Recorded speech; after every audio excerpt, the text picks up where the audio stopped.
There once was a small ant named Rena, living in a cozy little space within a vast forest.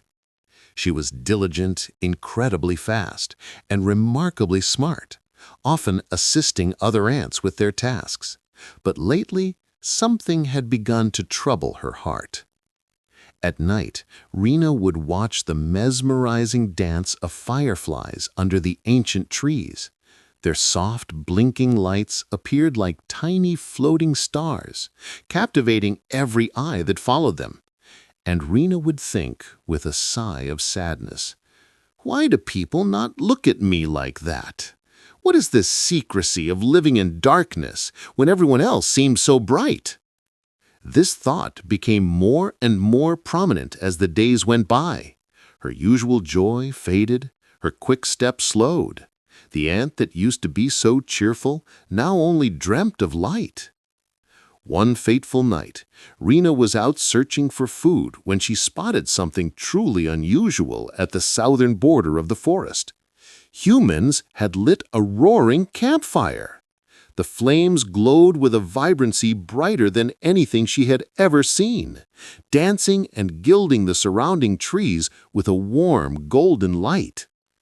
Rena's eyes widened in astonishment. And that, she thought, is how the fireflies obtain their light. If only I can get a fragment of this fire, I will no longer live in darkness. As the humans eventually departed, Rena crept nearer. One of the embers, still radiating a reddish-orange glow like a miniature sun, had been blown out of the main fire.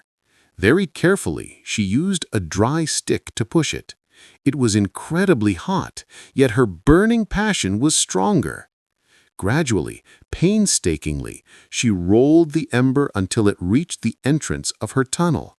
Her heart pounded with excitement. "This will make me special," she thought.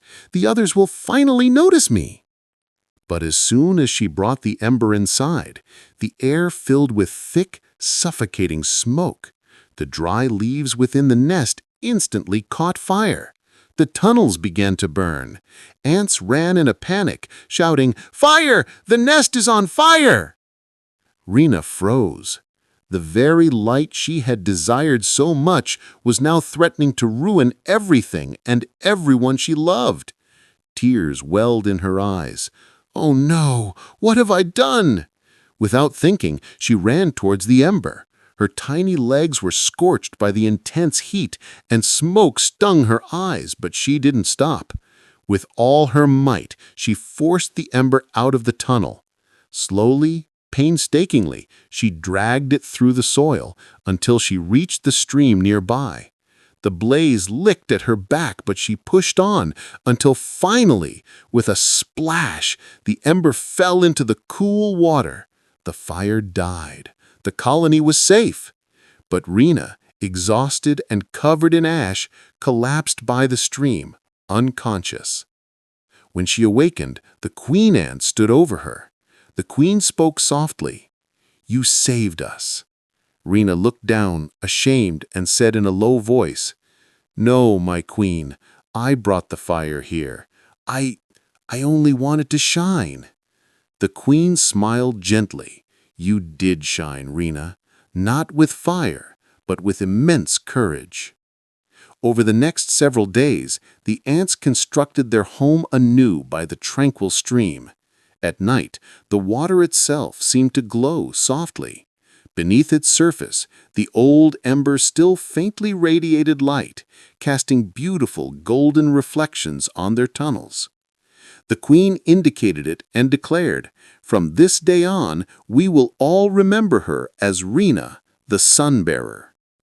And whenever someone felt small or neglected, they would gaze upon the shining water and say, "The one that attempted to steal the sun became the light of it."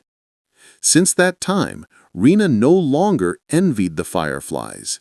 She understood that true brightness is not gained by taking light from someone else, but by giving it. Her heart felt warm, glowing with an inner light more profound than any fire she had ever seen. This story teaches us a powerful lesson. When you try to steal light, it can burn you. But when you share your light, your kindness, your courage, your unique gifts, it makes you truly shine. So keep on sharing your own light, your unique kindness, and you will find profound inner peace and happiness.